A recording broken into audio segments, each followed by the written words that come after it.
Because when you push against somebody, even the subtlest model in your head, they should be different than they are, awakens in them at a very unconscious level, pushing back. A resistance, a subtle paranoia. And I have noticed in my human relationships that as I want less and less from each individual, there is much less paranoia in them at a deep level, and they are much more available immediately.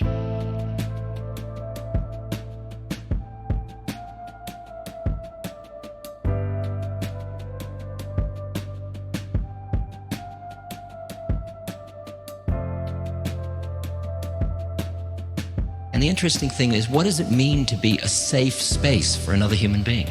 A safe space means you don't have an agenda. But we have this tendency to have a model because we're trying to justify the way we're living our lives. So to me, that word balance is a really key issue. I mean, there are so many little balances we work with. The balance between the kind of intuitive heart and the thinking mind. Christina was saying, as you get too much thinking, the energy goes up and there's a whole contraction in the system around thinking.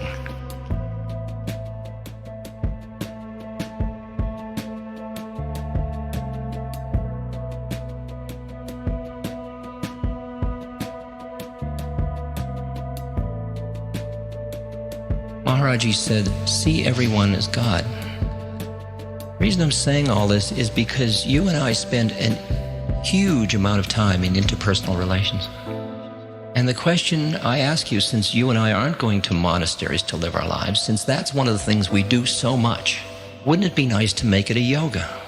To make your human relationships your yoga. To make your human relationships the vehicle for becoming free rather than the vehicle to stay entrapped.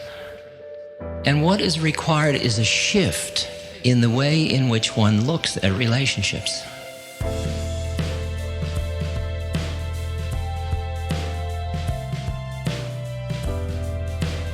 I mean, you all think you have needs that must be met.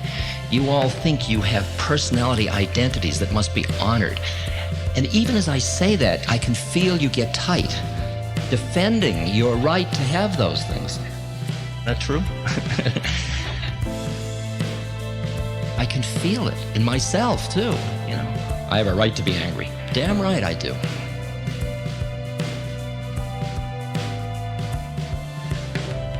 And you look at your relationships from the point of view of your separateness. How will you fulfill my needs? I'll be who you need me to be if you'll be who I need you to be.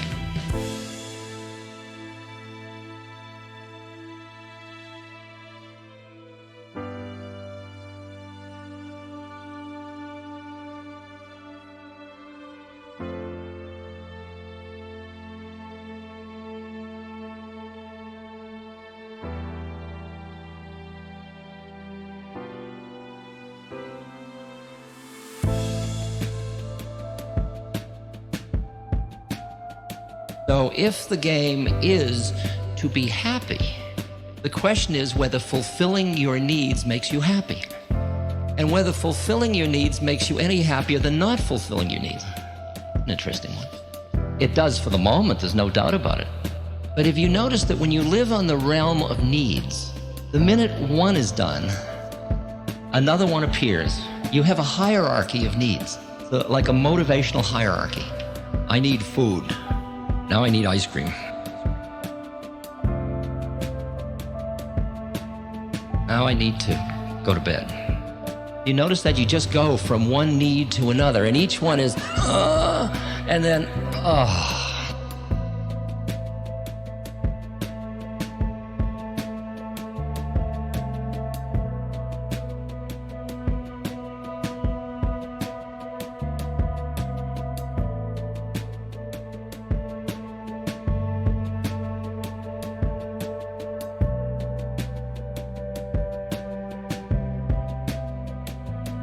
And if you see the way in which people get encrusted in their personalities, you can look at somebody and the way they stand, the way they dress, the muscles of their face, the redundancy is staggering of a person saying, this is who I am. This is who, they're basically saying, this is who I think I am. This is who I think I am. This is who I think I am. So you see helpless people going down, this is who I think I am. This is who I think I am.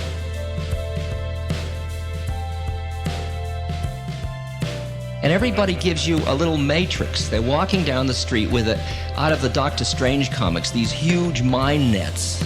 And the net goes out and it catches you. And you immediately go into the, I'll make believe you are who you think you are if you'll make believe I am who I think I am. So you don't even look to see who it is. You don't see God as your only friend. You don't see that could be God in drag. You see who they think they are, and you respond to it. And so everybody is going into the personality realm, making it real, and then interacting. And then looking at each other. And when you think your personality is real, that's all you see when you look at other people. You don't see the other planes of consciousness.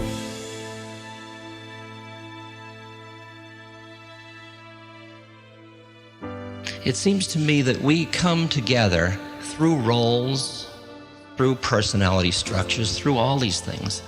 These are the vehicles through which we meet. These are the vehicles.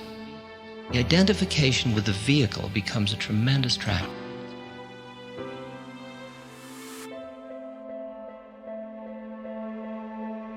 Recognize that through the process of relationship, my relationship with you, let's find our way out of being trapped by that together.